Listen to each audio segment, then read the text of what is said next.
Meds are useful for their purpose, but they are no substitute for brains. All right, here we go. I have to say, well done. Great. Well done. Well played, my adversary. Well played. Phoenix isn't gay, but if he was, he'd pick Fremo. Oh, yeah, he'd be living down there with you in the bunker, man. Woo! Once you go free, you'll always do the Z.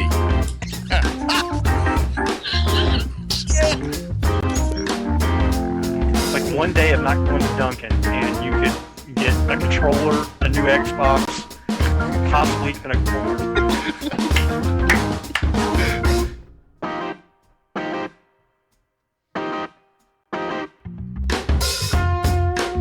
And now here are your technically challenged hosts.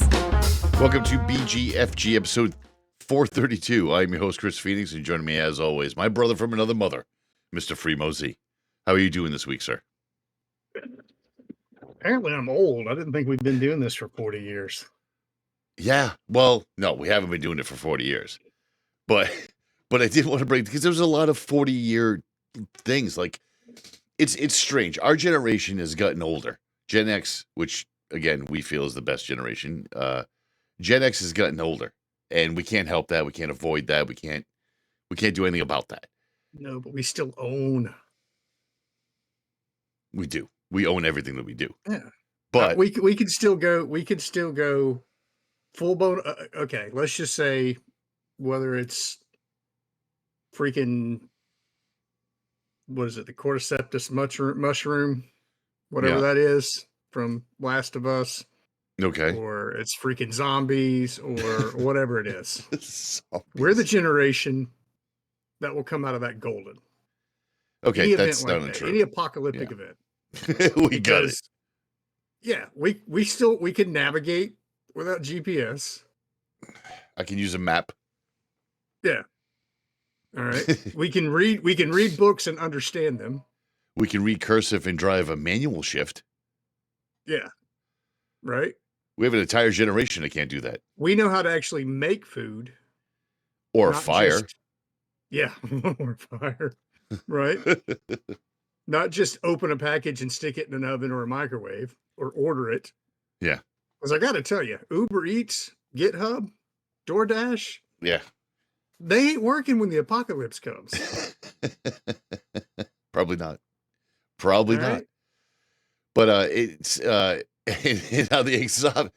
And we're the ones that invented all the crap that everybody uses now. So it's not like it'd be real hard to invent some new stuff to accommodate our current situation. Well, I can tell you that on the exact opposite side of the spectrum, I was going to actually start the show today bitching about pain because it's been raining and shitty. Snow, rain, sunny. I know. Small violin you're playing. I got you. Hey, I got to tell you, what? we can take this offline later, but I got to tell you, I got a blend of stuff that I take, herbal stuff. Yeah, we call it weed up here. Well, that's not in it yet. Yeah. But it is making a world of difference. Yeah, there's some actually I have it on my phone. Let me pull it up. I've been taking some vitamins that, I mean, the people I work with have been making fun of me because they nailed the fact that I'm taking Centrum over 50. Well, but I'm like, I'm over 50. Waste. That's a waste. That stuff's so manufactured. There's no benefit to it. I am taking Moringa, which I think you recommended to me.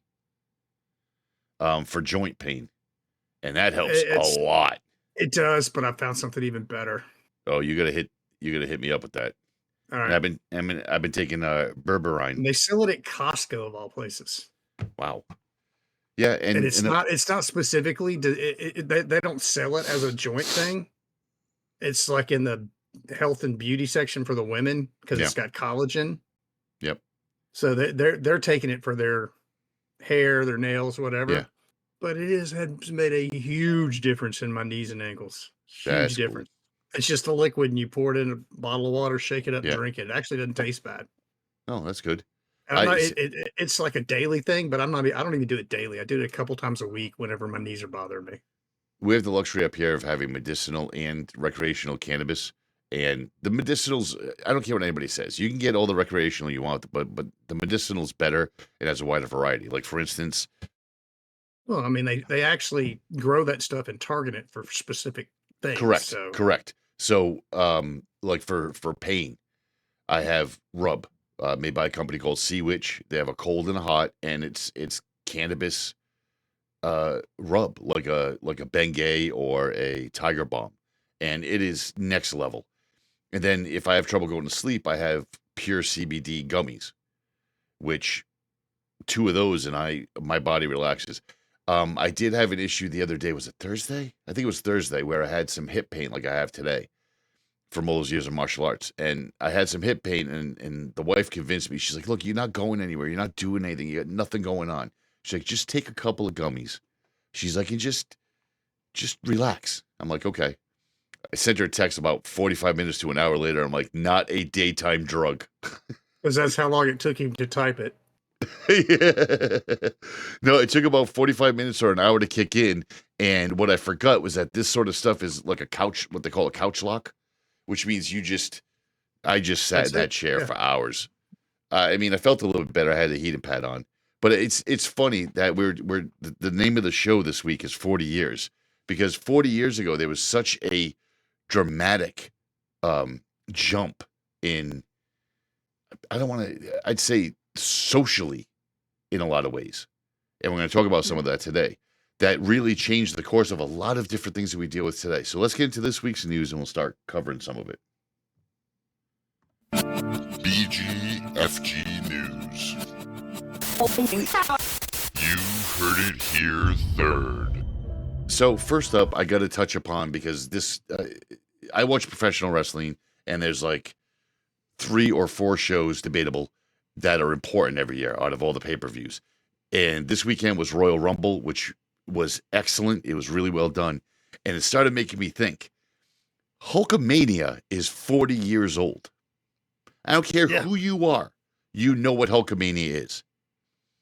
And Hulkamania, Hulk Hogan started out as a heel wrestler. And in 1982, at his first movie role, remember what it was? His first one was it's not a cameo because he wasn't famous yet, but the Rocky movie. He was Thunder Lips, the Ultimate Male. Yeah. In Rocky 3. Because Vince McMahon Sr. didn't want any of his wrestlers in movies, he wanted to keep the kayfabe, he released them. And, Hogan went down to the AWA and because there was still territories. And then when Vince McMahon Sr. sold it to his son, Vince McMahon Jr., for like $1, the company, Vince Jr. wanted to go national instead of just territorial in the Northeast. He wanted to go national. And he looked at Hogan and went, this is the guy. This is the guy I'm going to put the entire company on his back, launch him to the moon, and we're going to run with it. And he did. And he went back. Hogan went back to the WWF at the time in late 1983. And then in January 23rd of 1984, Hogan beat the Iron Sheik to become the WWF champion. I remember watching that on a Saturday morning. It was probably a replay, but on a Saturday morning, I lived, with the parents. We were young. I remember watching and going, oh my God, this is the greatest thing ever, which was like the beginning and the end of me liking Hulkamania, because then I started watching wrestling and liked other characters. And his reign at that time lasted 4 years as a champion. And it launched everything from the Rock and Roll Connection to video games, cartoons, merchandise. It was just all about merchandising, and it changed the structure of professional wrestling as a whole. Professional wrestling, even their pay structures had changed. Promoters had changed. Vince was buying up these territories left and right. And also 40 years ago, which is kind of ironic, because I know how much you love this. Apple introduced The only thing that Vince lost at during that entire time period was the WWF name. Right, because of the World Wildlife Foundation. Yeah. And then now it's not even relevant. Like, nobody even cares. Also 40 years ago, Apple introduced the world's first user-friendly personal computer. And as we've talked about on the show, everybody knows Freemo is pro Windows or pro Microsoft. I am pro Apple. But we both float in the different categories all the time.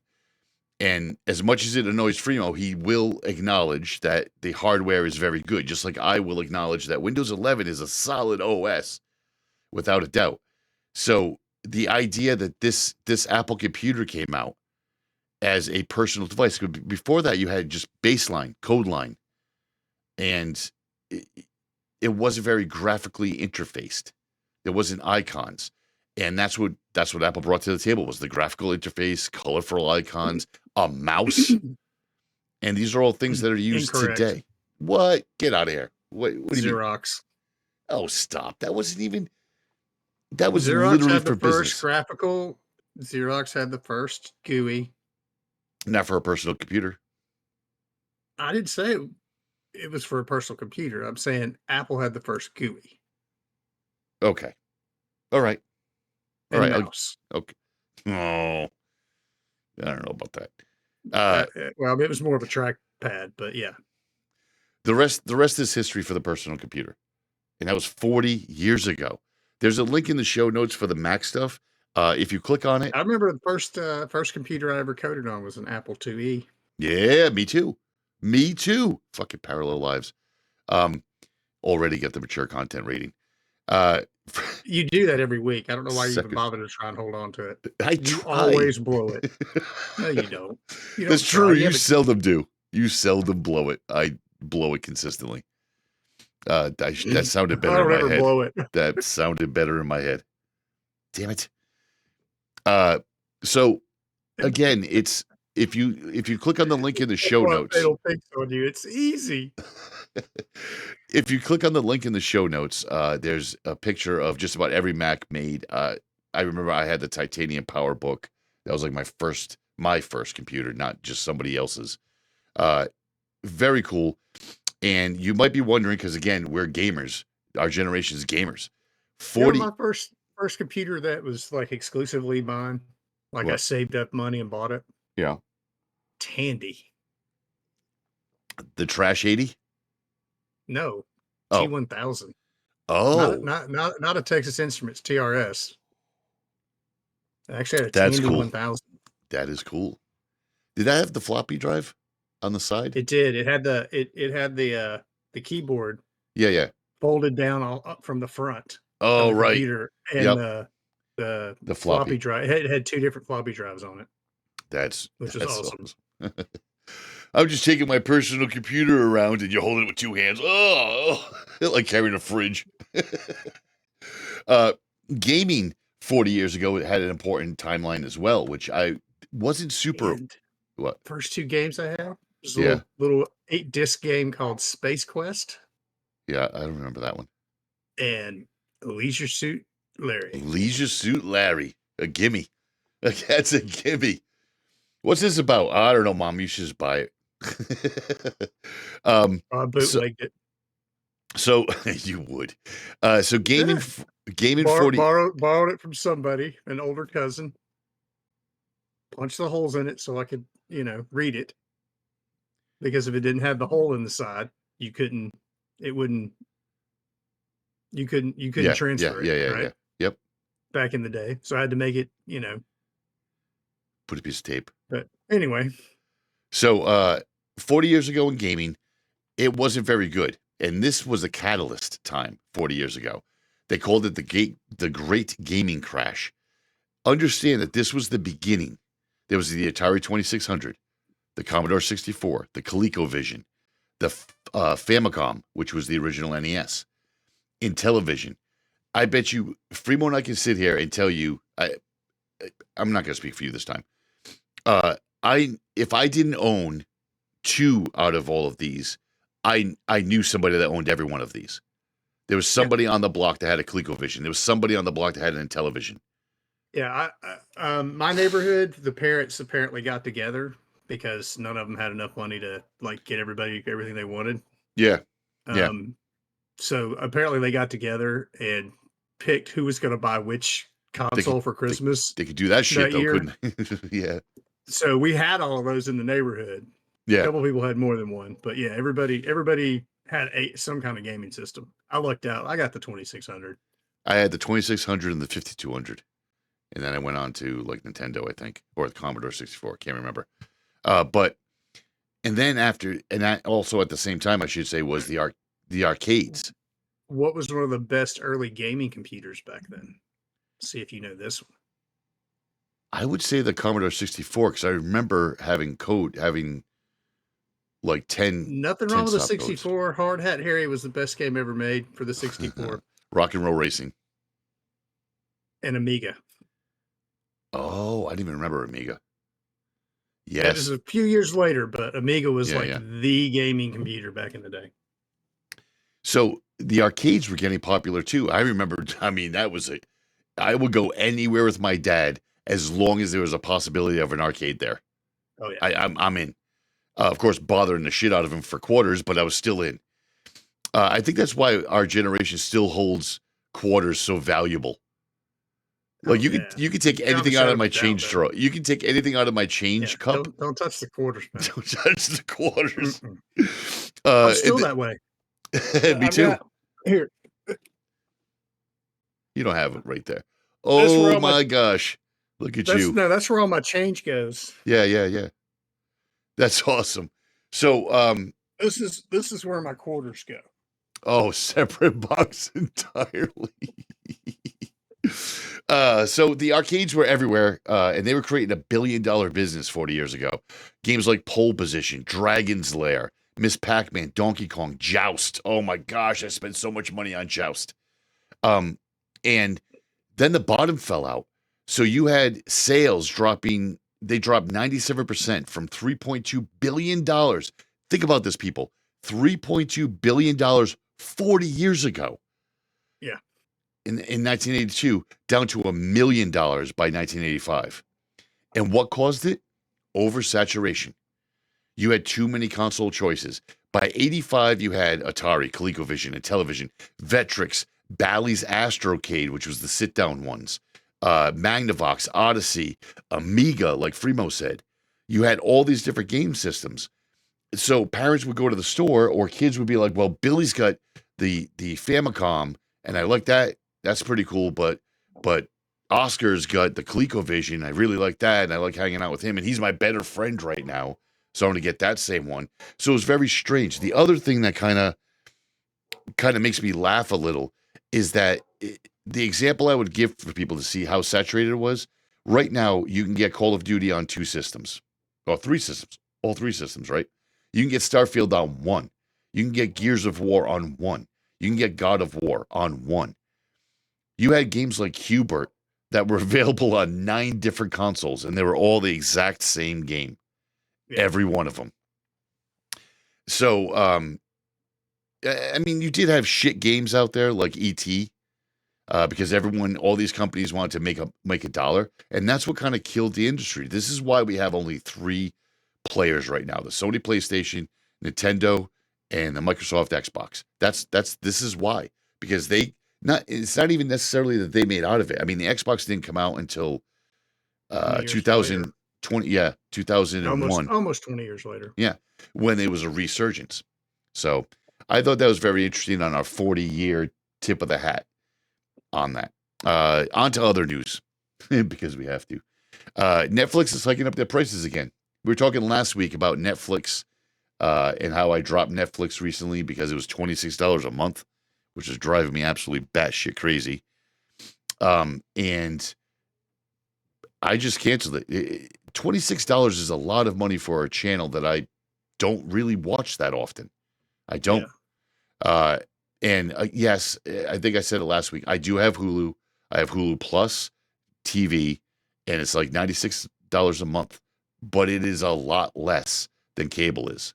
Cable's video package. I get the channels I want. I get the shows I want. I have unlimited DVR, access to Disney Plus as well. So it kind of makes out. And according to their letter to the shareholders, they're going to keep climbing. And it's going to keep climbing. It's going to keep going up. And the biggest problem right there is that they are dropping a lot of money on their TV shows, I guess you could say, or their build outs. And one of the other things that they're spending, they just spent a shit ton of money on WWE Raw. I don't know how they did it, but they somehow acquired Raw. And for those that don't watch sporting events or, anything like that, Raw is the Monday night wrestling show that debuted in 1993. And it has literally been a juggernaut ever since. The only thing that's come close to touching it on a Monday is NFL football. And that's a very close demographic that they're going after. But nobody does a show between 8 o'clock, between 8 o'clock and 11 o'clock, because it's just not worth it. You're going to get trounced.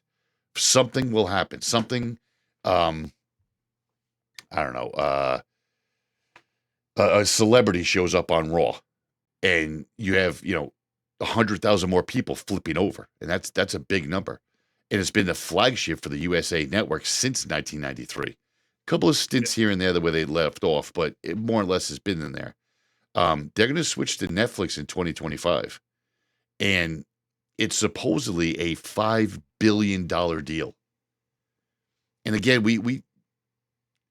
I can't. That's crazy. A lot of times people listen to us on the show and they hear the word million and they hear the word billion.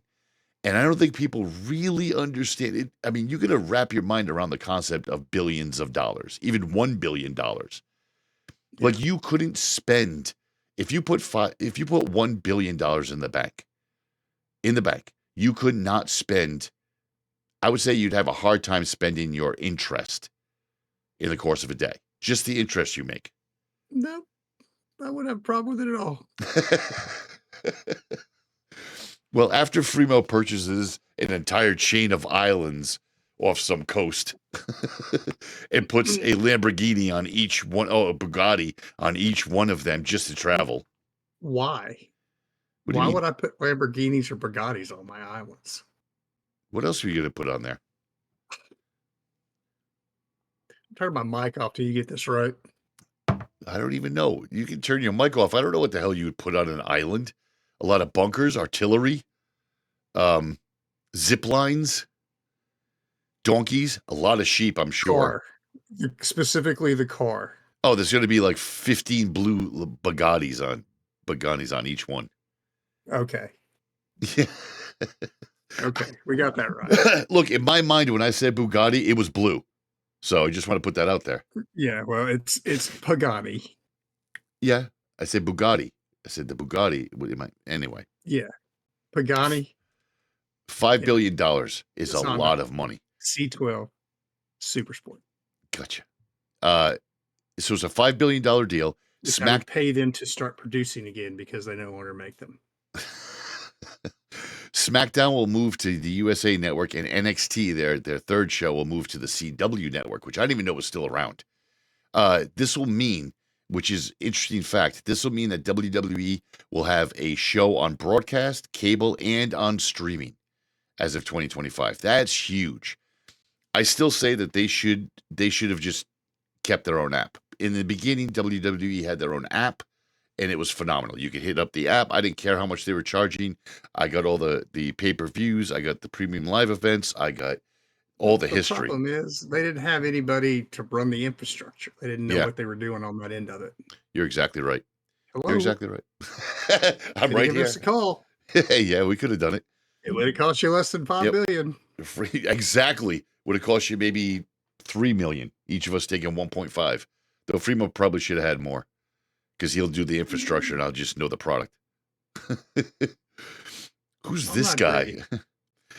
So right after that announcement about the Netflix merger or shift over to Netflix, Dwayne Johnson was appointed to the TKO board of directors, which was very interesting because it's huge. So it's not just because it will hold on. I know where you're going, but hold on, we'll get there.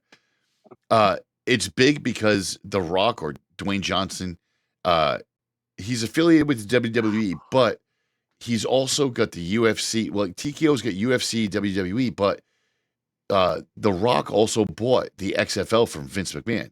And in that behind-the-scenes type thing, he merged it with the USFL, creating the United Football League. So it's literally a matter of time. The man doesn't need money, but it's a matter of time before TKO does own the United Football League as well. I truly feel that's one of the only reasons why they put him on the board of directors. He doesn't need the money. He doesn't need the accolades.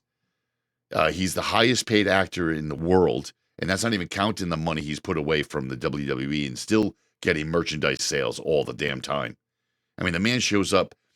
From what I've heard, the man shows up on Raw or SmackDown, and he can guarantee another merchandise check for like 6 months, like a big merchandise check from the shirts and all the other sales. I mean, the man just has got it, and I think this is a great move to get the UFL onto a larger platform, I guess you could say. Yeah. But that's not all the big TKO news that we had this week. There was some other things, Fremo. I don't know if you heard. But Vince McMahon is out for good. Like good. But before you get to that. What? There's something more important? You totally glossed over the fact of what? That Dwayne Johnson now has exclusive rights to the trademark of The Rock. Yeah, oh yeah. That was part of this whole deal, was he got that. Right, and he was using it before, but sparingly. Now he can use it as much as he wants. There's a couple of deals like that in wrestling that happen so because we probably cannot refer to him as The Rock anymore because we can't afford to pay. If he wanted to sue us, get him out today. Good Lord! Before the cease and desist letters arrive. It's so. What people might not know about what Fremo's saying is that in wrestling, it used to be that when you would show up, Vince McMahon Jr. would say, you were Fremo Z outside of this company. Now that you're inside of this company, we're going to make you Fremo the dumpster diver. Like, it just didn't matter. And a lot of people were like, well, I'm getting paid, so I'm getting paid. I don't care. I'm getting paid. And then you started seeing some people come over, especially celebrities, Ronda Rousey being one of them, people that had a previous history that made them money on their name. And then this is around the time when people started recognizing brands. Stone Cold Steve Austin, The Undertaker, Dwayne Johnson, The Rock. They started recognizing brands and started under contract. When they would reestablish their contract or rewrite their contract, it would be put in there with different merchandising deals and such. Nowadays, it's very rare that they're going to change your name. You're going to own the rights to it. AJ Styles is a good example of a guy that came over and kept all of his rights to all of his stuff. Chelsea Green. There's a lot of people that have made deals like that. They still get their money, but there's a lot of different. And this is also the reason why in the Vince McMahon era, you wouldn't see some of their merchandise. When you walk outside of a WWE show to the merchandise cart, it is a gigantic wall. And there's several of them around the theater. There's a wall of gimmicks. And you won't see, you might see one or two shirts from one person, but you might see 7 shirts from the other. That's because they're not going to make any money on that merchandise. That's all going to go to the wrestler themselves. So either the wrestler makes it super popular, which is why they wear their own shirts and put catchphrases on it so they can say the catchphrase. Outside of that, WWE's getting all that money. But in the other TKO news that we alluded to earlier, and look at the picture that I put up on, if you're watching the YouTube video.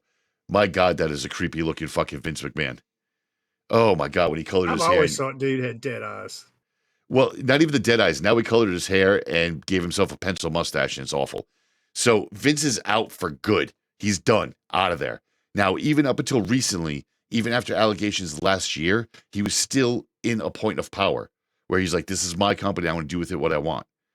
And then when the TKO merger came up, he decided that he was going to put himself back into a position where he could take over the board of directors for the WWE and ink the deal for TKO, is basically what he said.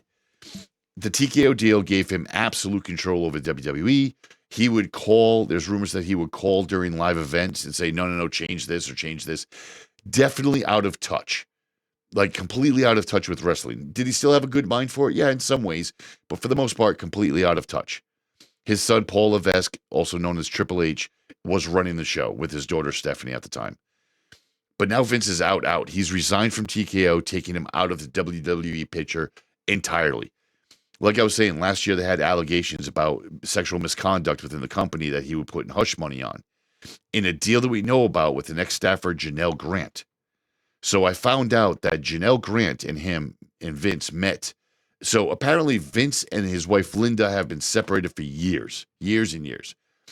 He was living in a luxury condo complex in Stafford, Connecticut, and that's where he met this Janelle Grant. By the way, who owned this luxury condo complex? Donald Trump. And McMahon had a 3-year deal with this lady. Apparently there was all sorts of sexual things that transpired, and he said, I didn't want to bring all the stuff from the court case in because some of the stuff is disgusting, absolutely disgusting. But the highlights are that at the end of that trial, there was a 3-year deal inked with an NDA for this lady for $3 million. So it's basically $1 million a year. She's never received any money, hence breaking the NDA. I can only assume Vince in his old age thought that, hey, since that allegation, that trial shit went down and we're all done with that, I don't have to pay her anymore. Well, you're wrong, because that broke the NDA and she came out. Speculation was, well, there really is no speculation anymore because now the papers are out. She came out with all the dirt. She got shit on during a threesome, which is probably one of the worst things physically that was done, I think. She was trafficked to other WWE executives, and she was sexually abused with sex toys that were given wrestlers' names and caused her like blunt force trauma and bleeding and all sorts of other things. I mean, really despicable type shit that you see on my wife's ID network that she watches all the time. Like really shitty stuff. And this is when you can look at somebody, and his kids didn't talk to him. Like his kids left the company years ago and were pissed off. This is Fremo. I dare say, I mean, he had the world by the balls, and in his day, a phenomenal creative mind. The Attitude Era that we watched with Stone Cold and Rock and The Undertaker was written by himself, Pat Patterson, and occasionally would have a third person like Tom Pritchard in there, or Bruce Pritchard rather, would have those three guys. That was who wrote those entire shows, storylines, everything. And the wrestlers were told to go out there and cut their promos. Now it is done by like a room full of writers and everything else. Again, absolute power corrupts absolutely. Yeah. I mean, it wasn't just WrestleMania in the 80s, 40 years ago that he did. I mean, the Attitude Era, kicking everybody's ass, and even the company that came along and gave him a run for his money, he still came out as the victor. And I think that was the end. In my opinion, that was the end. Because he had now became the first billionaire at the end of that time, purchased every single wrestling territory, big or small. And I think that's he just plain and simply thought he was untouchable. I think that's where it came from. I think he just snapped like a number 2 pencil. Yeah. It breaks my heart because those were some great times. Great times. I was honestly surprised I never saw his name on the Epstein list, to be honest with you. I agree, but now that we see some of this shit, it's like, well, okay, you had your pick of the litter basically in your own tower, the Titan Tower. I mean, you were basically doing whatever you want. This girl kept getting promotions and you kept paying her off to shut her up. It wasn't a good scene. It wasn't a good scene at all. All right, let's get into this week's music, and I have a little surprise for you because I had to change it up. So originally I was going to do a song that I was humming, Whitesnake, Still the Night, which we'll probably get to in the next couple of weeks because it's just a good song, a good hair band song. But because it's been 40 years, I wanted to point out the 40 years ago what was popular in rock. Now, I highly expected to find some janky, just shit songs, music. I forgot how many good songs there were 40 years ago. Not only did you have the Police Synchronicity album, which, whether you like the Police or not, if you're in that mood, it's constant bangers on Synchronicity. Yeah. It's just constant bangers. And that's what these people were making back then, was albums full of bangers. So, Fremo, I thought I'd bring up to you 40 years ago what was popular. So we're looking at the 83, 84 era. Okay. Prince, Purple Rain. These are only a few. Prince, Purple Rain. Bon Jovi's Runaway. My God, Runaway. Yeah, never been a Joby fan. But you know that song. I do. Yeah, exactly. If you had a girlfriend, you knew that fucking song. Van I can Halen. sing it right now. I know. Van Halen's Jump. How many kids in the 80s wanted to be like David Lee Roth or Eddie Van Halen? You got a nod for me? That's it. Okay. Jump. Come on. What the fuck were you listening to in the 80s Not then? their best song. Oh, no, I didn't say that. Mean Streets, I think, is their best song. One of, yeah. U2 Pride. Pride That's in a the good Name of album. Love. Right. Yeah. Billy Squires' Rock Me Tonight. Just a classic. ZZ Top Legs. ZZ Top. Yeah. Best song being LaGrange. But ZZ Top's Legs came out, which brought them to the complete commercial side. Billy Idol's Flesh for Fantasy. Great track. Deep Purple's Perfect Strangers. Ooh. I know. Great album.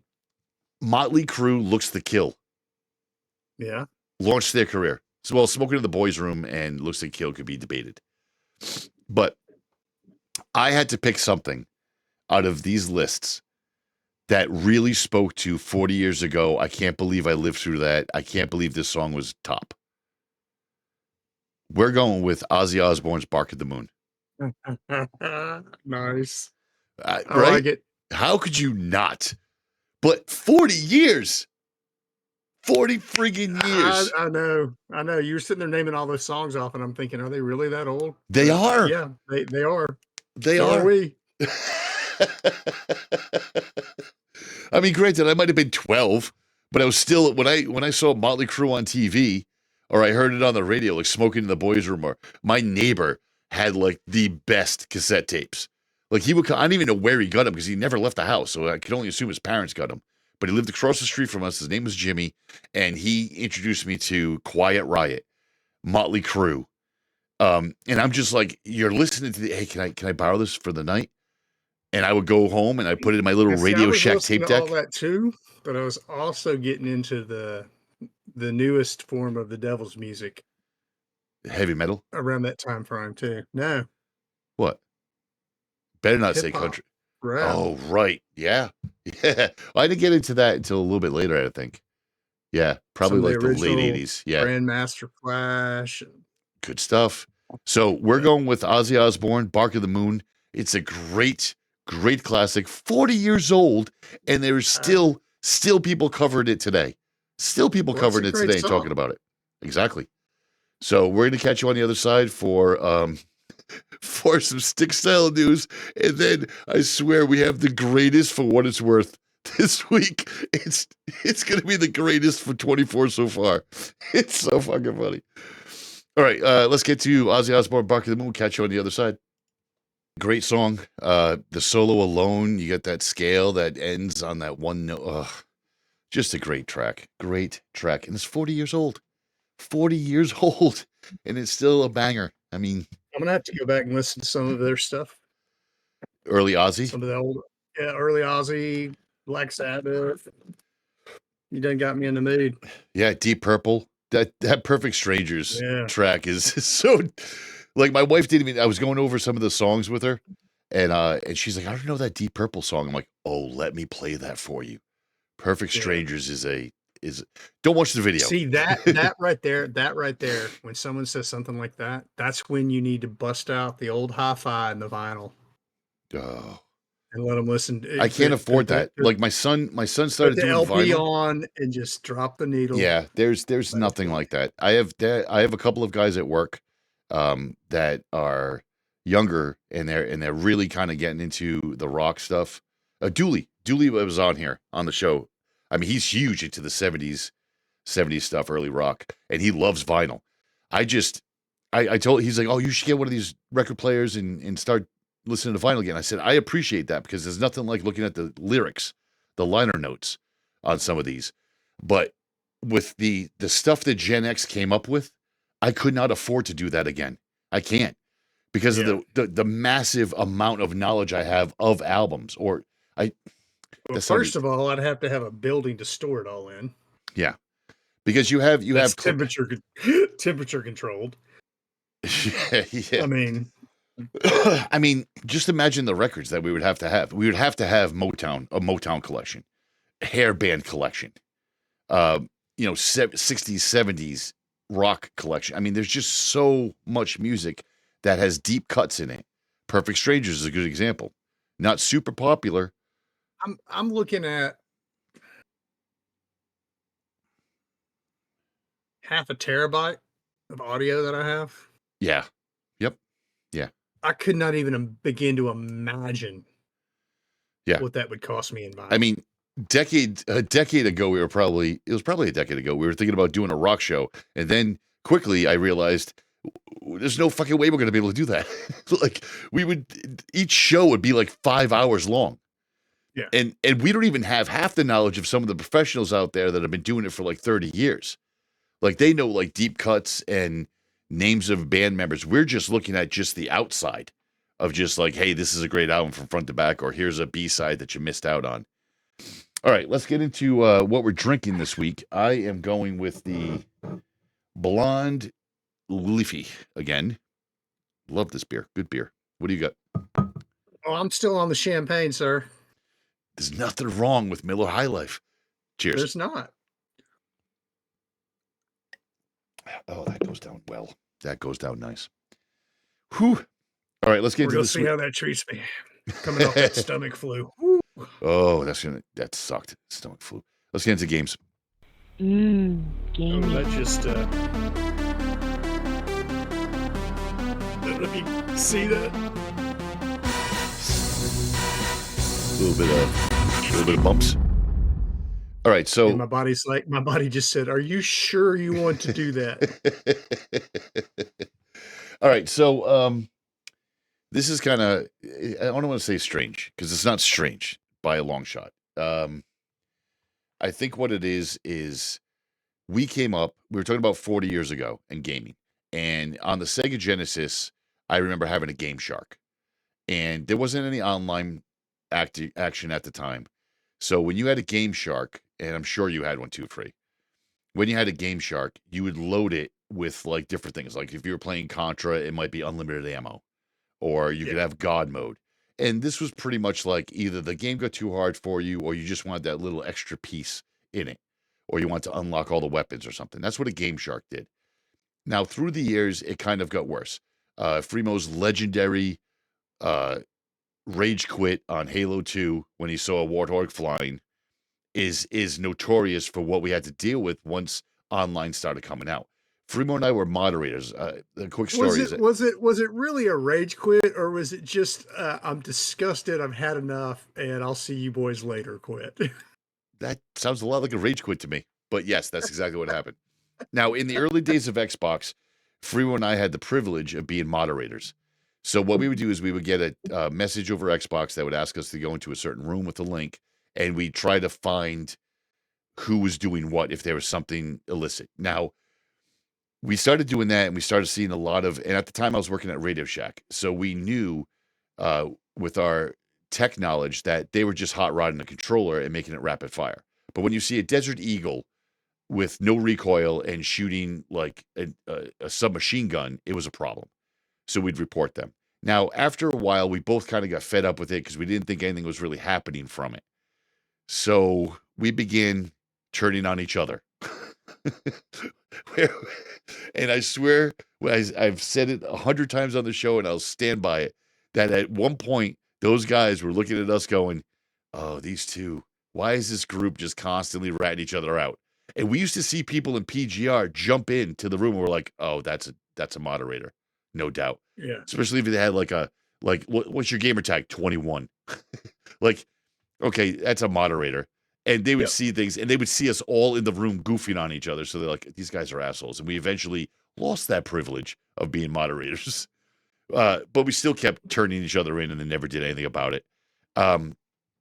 This is by a company called Cronos. Why are you laughing? Because you remember. Just memories. Just memories. This company called Cronos came out with a little gadget called Zen. And no matter how you cut it, it's a cheat device. Now, plain and simply, I'll give everyone a second to pull up their email to send us some hate mail. Absolutely, because I know we're going to get some on this. That's going to give me some hate mail. Because people are going to turn around and say, there's legitimate reasons. I want it. And I also want to give a few moments for Freemo to get into his I told you so chair. Yeah. This got it. We're good. This works on every console. It works with every single controller out there. And there's things like you can look like you're playing on a controller when you're actually on a keyboard and mouse. Now, for those that don't know, when you're online gaming, a lot of times, especially in first-person shooters, they keep those two people segregated because there's an unfair advantage if you're playing on a keyboard and mouse against the controller. There's a debate for that. But the bottom line is if you have a really good mouse especially, you're going to be able to aim a lot better than anybody with a controller. It's just a fact. I like playing on a controller. I haven't played on a keyboard and mouse in years. I like a controller, but there's things that you can do with this Zen that just aren't right, like anti-recoil, rapid fire, aim assist, drop shot, jump shot, hundreds of mods. And the unit only costs $100. You can set it down there. Now, is there good things that this company does with this? 100%. You can use a PlayStation 5 controller on an Xbox, and you will still have your haptic feedback triggers, which I think is phenomenal, and your rumble, and everything will be there. That's great. These people are geniuses for even getting that to work properly. Because for a while, we had to use this really janky, I can't remember the name of it, but it was a janky, like, way to hook up your PlayStation controller, and, like, the rumble never worked, and it was just kludgy. This is $99, and you get all that. The problem I have with it is that if you look at their website and look at the list of games that are available, it is just literally Modern Warfare and Call of Duty, like every single one up to present day. And you also have other games in there that are popular first-person shooters now, but the majority of them are Call of Duty and Modern Warfare. And the fact that you can do all of these things like rapid fire, aim assist, anti-recoil, it came to the point where Xbox banned it. We talked about it last year sometime, that Xbox banned third-party accessories. And what they were doing is they were trying to handle stuff like this, though it is hard to detect. PlayStation just can get around to it. Literally just get around to it. And they just pushed an update on PlayStation 5 that blocks the this device. And already, if you go to their website, which we put a link in the show notes, on the website you will see that they literally have a disclaimer right on the top that says, "Do not update your update for your PlayStation 5 is not mandatory. Do not update it. Your Cronos will still work, and then once your Cronos is done working, or once we figure out a fix, we'll let you know, and you can update to the latest version of PlayStation." I really don't know how I feel about this because of the other features that are within the controller. You can adjust, if you're working on a budget, you can adjust your mouse to have better DPI, or quicker DPI, I should say, or quicker reaction. You can have your keyboard adjusted for it. So there's been the idea of the PlayStation 5 controller with all of its adaptive triggers on an Xbox, that intrigues me a lot. I don't know if it's $100 intrigue me, but This is my feedback on it. all right. I don't really care. I'll either beat you or I won't. I don't know. I've seen you get pretty pissed. Find a way. Yeah, but I'll still find a way. That's true. That's true. Even if you got to ram them into a wall in a car game or shoot them with a missile launcher. Yeah, I'll take the loss just to prove the point. You know. Yeah. You're not going to win either. Neither play of us in are another winning. room. Oh yeah, we've kicked out people plenty of times.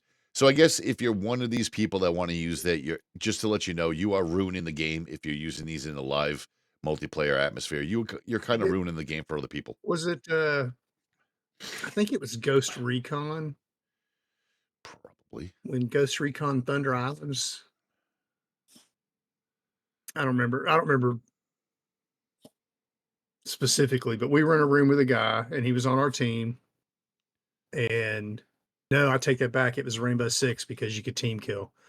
And it was obvious that he was cheating and he was on our team. Yeah. So whenever one of us came across him, we would just kill him. And you can only team kill so many times before it booted you out of the room. Yep. We didn't care. Yeah. Everyone took you guys their turn, about that. and eventually he was in the room by himself. and we'd start another room. And if he showed up again, we did the same thing. It's like, dude, we're not playing with you. Yeah, Sorry. it's that simple. So they're recommending that you just skip the update and everything will be fine for now. Speaking of updates, Harmonix is putting an end to Rock Band, which I thought is a great story.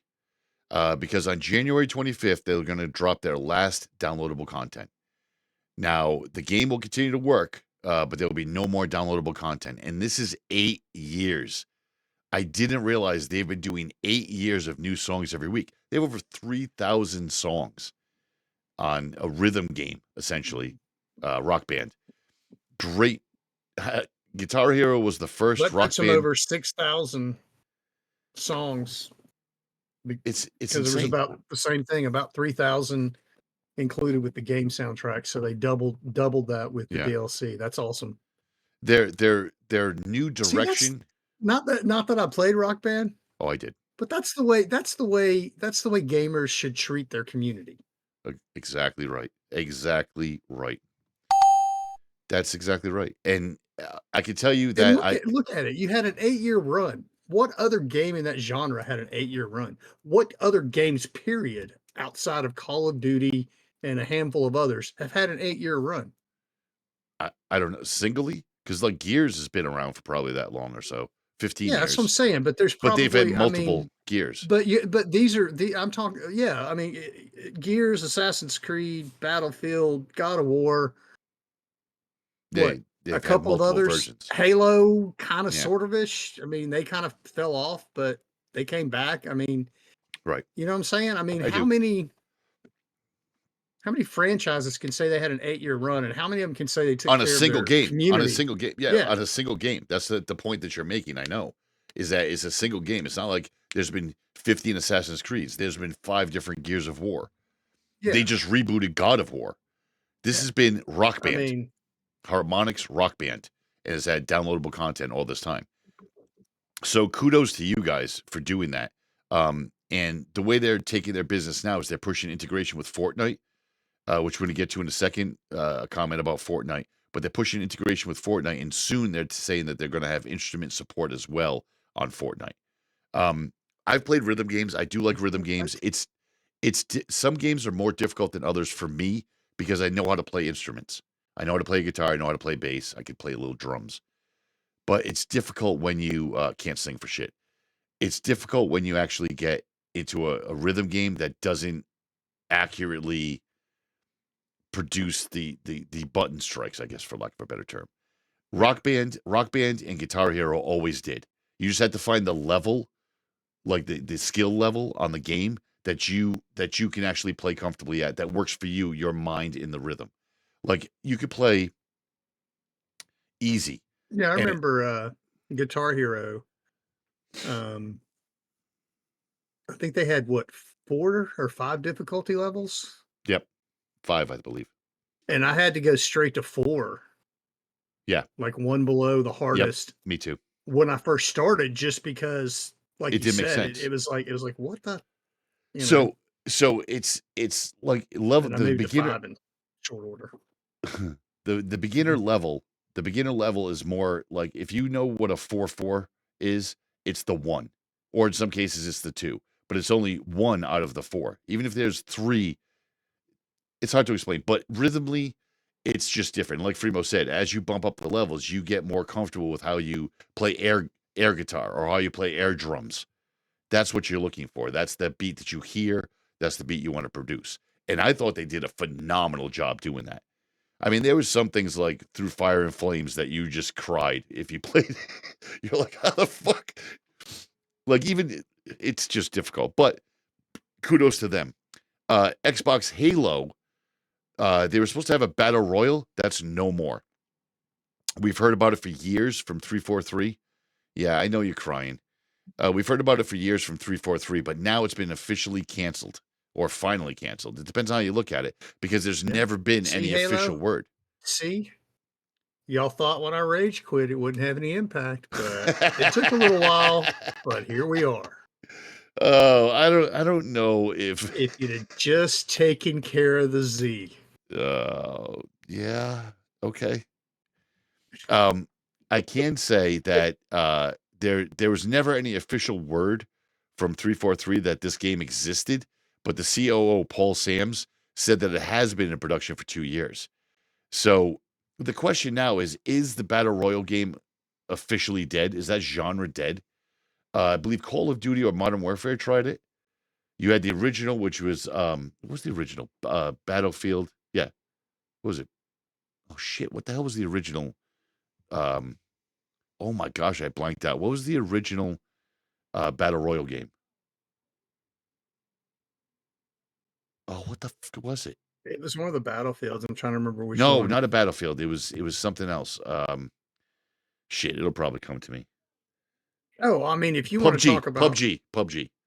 It was PUBG.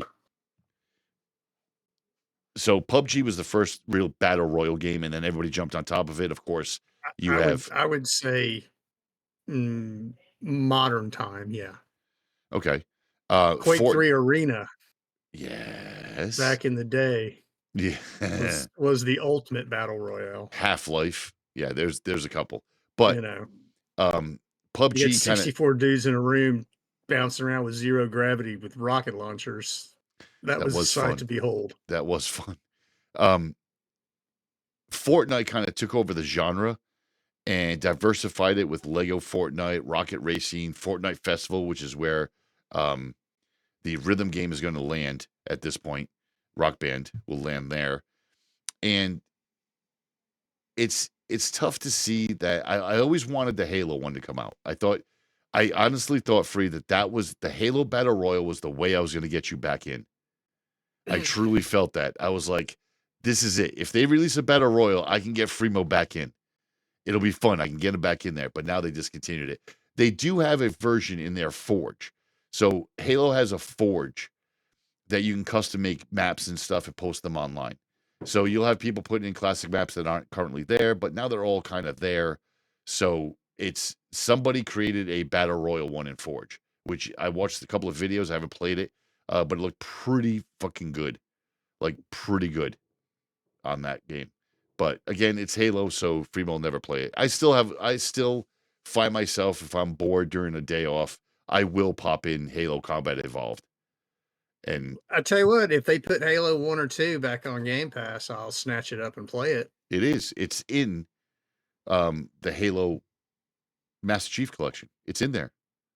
Yeah, like I said, if they do 1 or 2. Oh my god. It's in oh, you're such a whatever.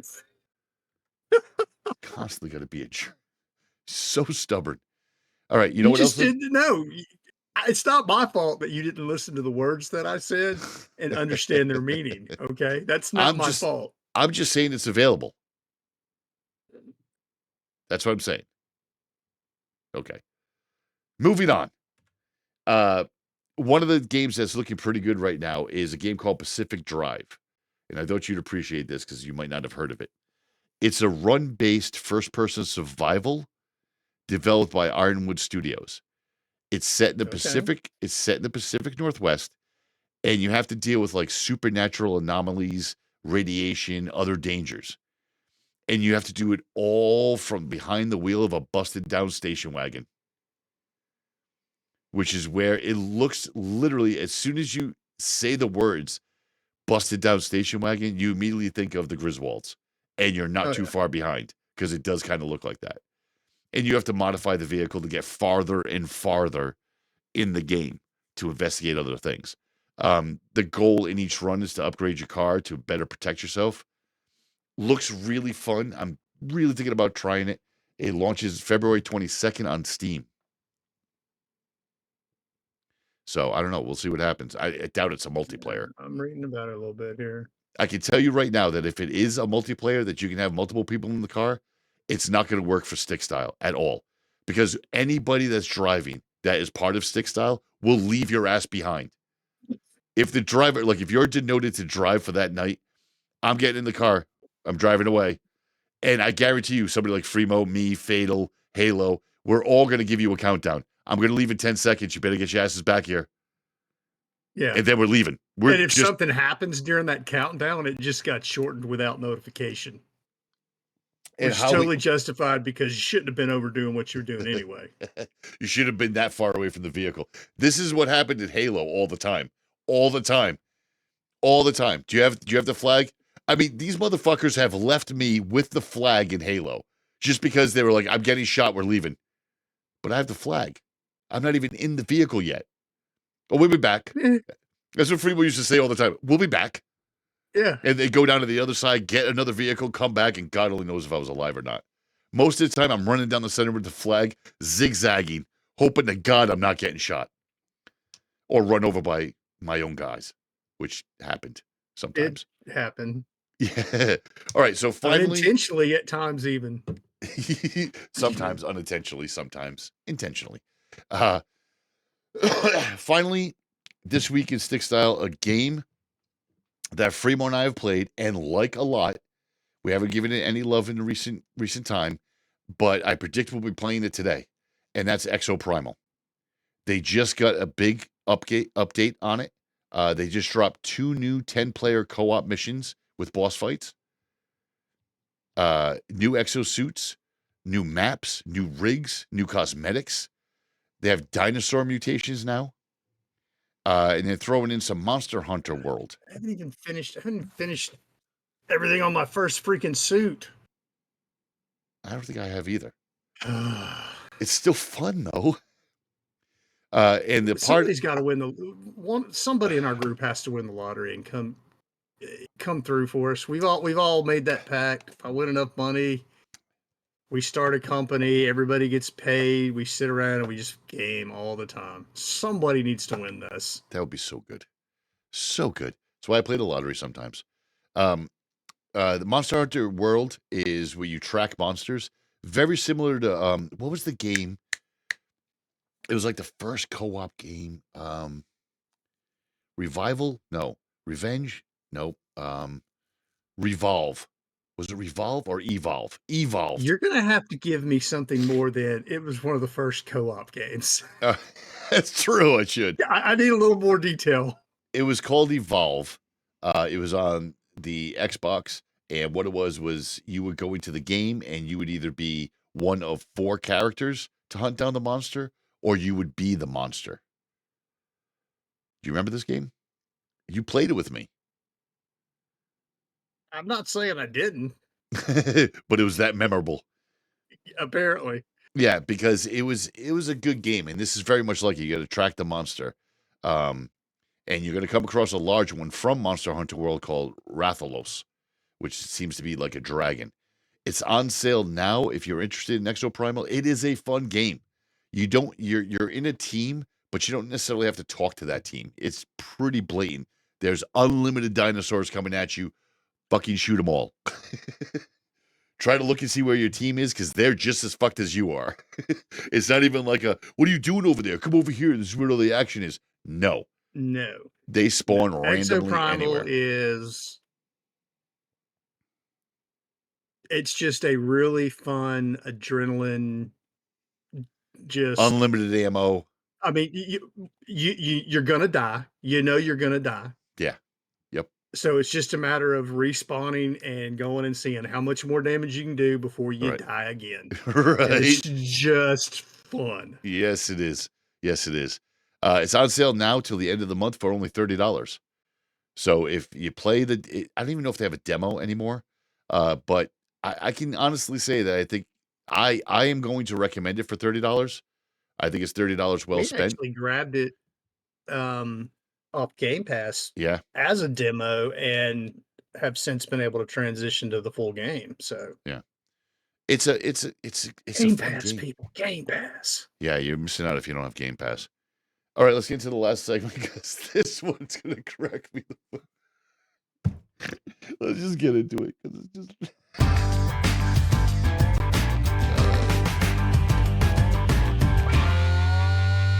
Let me hunker down to get comfortable because I'm wearing the same sweatshirt I seem to be wearing on every show.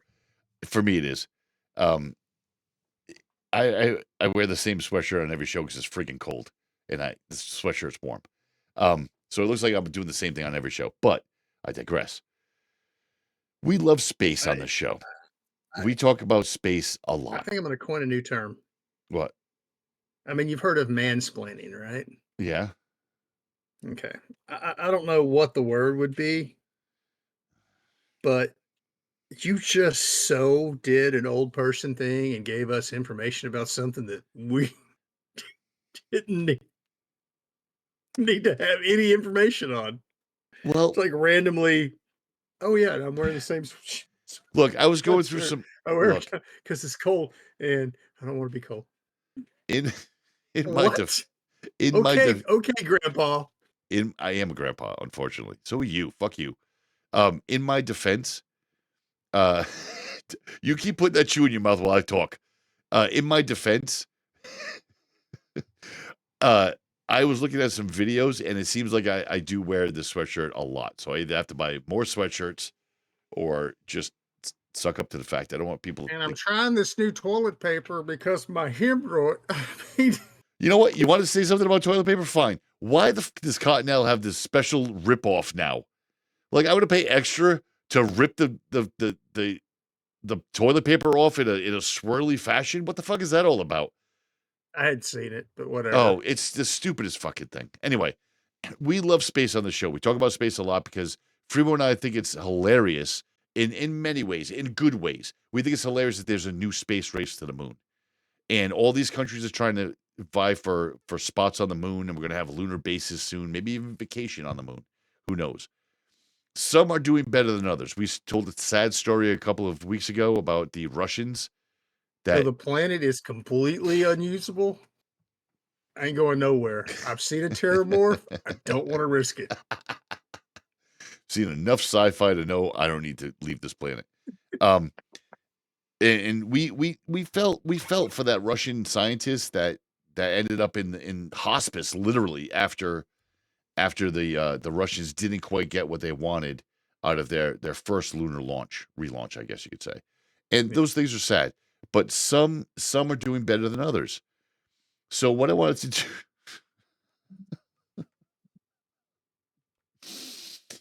Okay, control. All right, so Japan has now made it to the moon, which is great, right? Another country's getting out there. Japanese lunar module called SLIM. SLIM is smart lander for investigating the moon. They landed on the moon, which was great. This makes Japan the 5th country to do so.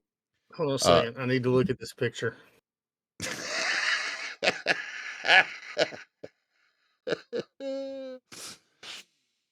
Oh, So yeah, okay, makes sense now. Oh yeah, so Freemo turned his camera upside down because, well, they did land on the moon. They're the fifth country to do so. I can't wait. Hold on. Oh no! If it's in fact, no, I'm not. Hold on. While their landing was successful, there was a little bit of a problem. See, unfortunately, the first news that came out was that their solar sails on the craft were not creating electricity, possibly because they couldn't expand. And they were hedging on the success of the soft landing, which they did successfully. And they're hoping that a different angle of the sun will start charging process. They also demonstrated the use of optical navigation technology, which was a success. This is great. So the mission, the mission was mostly successful, and they were hoping for the best of their solar panels until some pictures came out. The reason why their solar panels didn't extend was because though they did do a soft landing, which worked out great, the rover landed upside down. Yeah. What I was going to say was I can't wait for the memes. Where it shows like a turtle upside down on the moon. It says Japan on the bottom. Oh, that's fucking great. Now you may be asking yourself, how did they take this picture? Right? Conspiracy theorists immediately jumped on that, by the way, about how, it must have been something else up there beforehand. No, that's not actually what happened. What happened was actually kind of cool. And I think it's the most interesting story about the whole Japanese landing, even though it's funny that they did land upside down. And I do believe, if I read correctly, I think it was one of the module's legs like bent or something, and the thing just, when it landed, it did the soft landing and then rolled. But what happened was there was 2 baseball-sized rovers that were separated right before touchdown of the module. And what's interesting is that they were built by Takara Tomy. Now, this guy was one of the people that created Transformers, right? So the baseball-sized rovers, and again, baseball size, they split down the middle and opened. Each side became a wheel. Each half became a wheel. And then the gyroscope in the middle had a front and rear-facing camera. That's how they did this.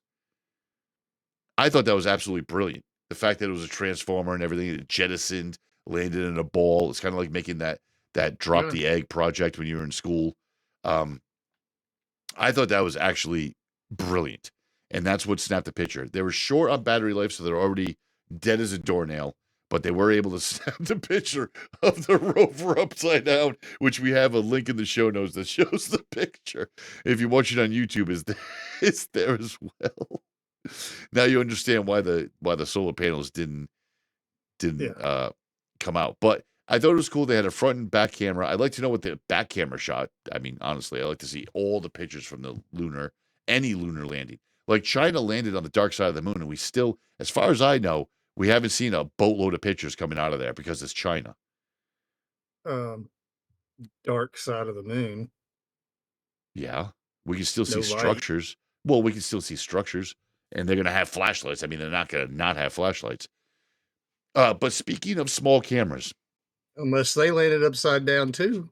No, they didn't. Speaking of small cameras, do you remember the fucking Furby? Yeah. That evil-ass little toy. So I bought... Satan doll. Yep, I bought my daughter this, put it in her room, and when more than 2 people would come into that room, Furby would identify it as a party. When you would talk, it would repeat back stuff. It learned what you were saying and how you were feeling and like things you were saying, the verbal cues and such. And about right after it said party, party, party, when more than one person came into my daughter's room, I took out the batteries. She would ask me, why isn't my Furby working? I would go, I don't know. I don't fucking know. But yeah, batteries came out of that thing real quick. Well, it's a conspiracy no more. Because apparently in 1999, the Washington Post got wind that the NSA was actually worried about the Furbies. From a memo, an agent stated, and I quote, "It has come to my attention that the new toy on the market contains artificial intelligence chip. Apparently, they learned from speech patterns. This is a security issue." So they're not wrong. I mean, was he exaggerating a little bit? Maybe. But the fact that it's possible that there was an AI chip embedded into the actual chip. There's no identifier for an AI chip, but it was a learning module. It would learn your speech patterns. It would learn what you said. It would learn, in some cases, not necessarily your emotions, but things you would say emotionally. You know what's the scariest part about that? What? That was 25 years ago. Yeah. Yeah. So, which means what they're showing us today ain't what they actually got. No, an AI might have possibly been out or available in some ways. I think that is all scary. That dude at Google that's claimed their AI was sentient, that they all basically said he was wrong and ran him out of the industry. Maybe he ain't so crazy after all. Exactly. Let's switch gears a little bit, or not. When was Skynet in the original Terminator? We'll look it up. I want to say 85, 86. No, that's when the Terminator movie was. Skynet didn't happen till later, dumbass. 99. This sort of be interesting. So our next story, while Fremo looks that up, is a surprise to nobody at all, except apparently Fremo's friend, Elon Musk. Ooh, 97. 97 for Skynet. And Furbies came out when? Probably around then. Probably around then. I want to say 99 maybe? 98? 99. The Washington Post got okay. So the Washington, 98. yeah, Washington Post got the letter in 99. So yeah, right around Cue then. the X-Files music. Do I have that?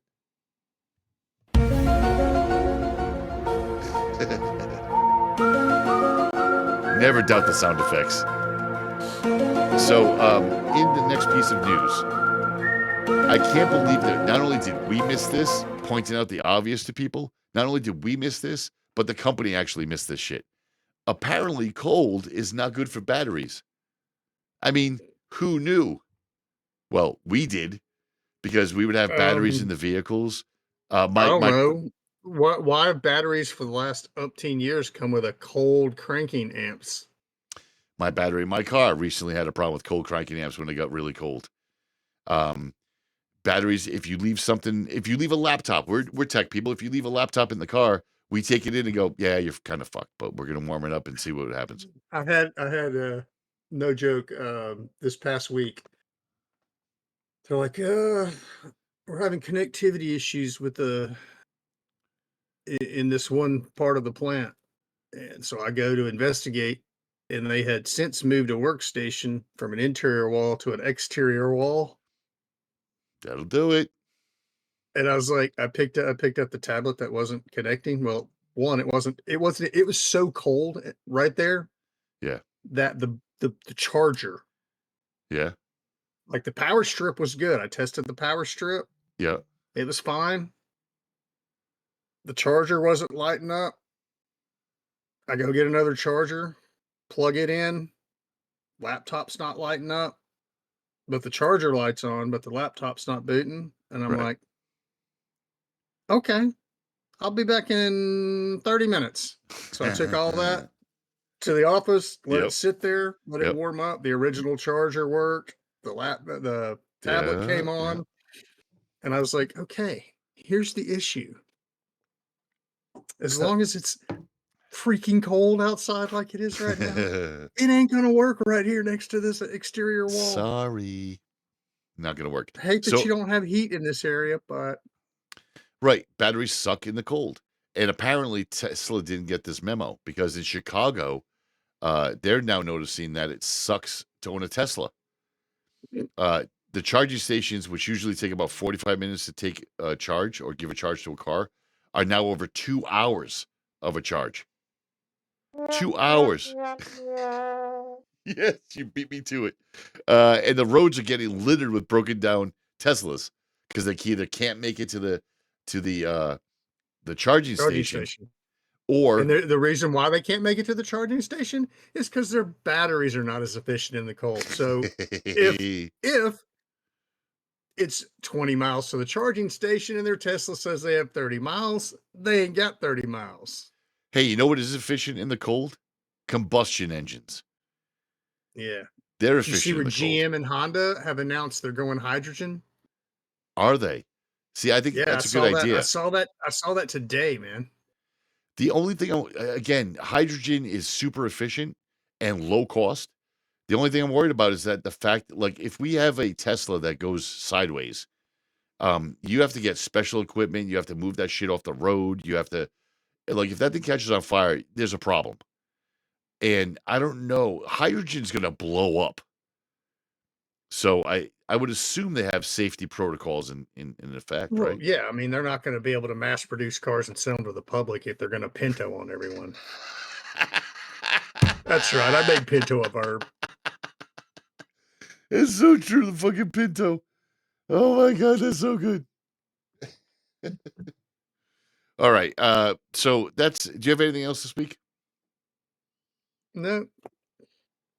All right. So that's about it for this week.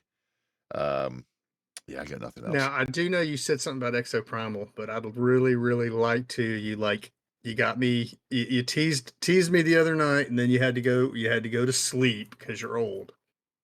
It's true. I want to do a full 50. I'm down with the full 50. Let's do it. We'll do some Horde full 50. All right, we'll catch you next week. That's it. 10's down. Show's over. Whoop, whoop. So you can find more of this garbage at bgfgonline.com. You can also send us an email with your questions or suggestions at bgfgshow@gmail.com. Find our podcast on Apple Podcasts, Spotify, Google Podcasts, Stitcher, Overcast, Podcast, Castro, Castbox, Podchaser, and YouTube. Thank you for listening. And we're out. So, yeah.